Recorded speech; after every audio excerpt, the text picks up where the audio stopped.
Hello friends, welcome back to the new video. In this video guys, we are going to talk about guys how to delete app or face lock in your Tecno phone. Guys, you want to remove your face lock, so guys you can remove it. And guys, now let's see how to remove face lock in our Tecno phone. In this video guys, I am going to show you. So first of all guys, open your phone setting to remove your face lock guys. Then guys, scroll it. Guys, click on your security setting. Then guys, click on your face unlock. Guys, draw your pattern. And guys, you can see your delete face lock settings. So guys, tap here and guys, delete it.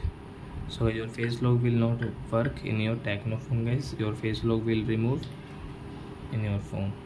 So I hope friends you have understood how to remove face lock in our Tecno phone. So that's it guys, thanks for watching. Now we will meet on next video with new topic guys. Before going guys, please go and like my video, subscribe my channel. Bye bye friends.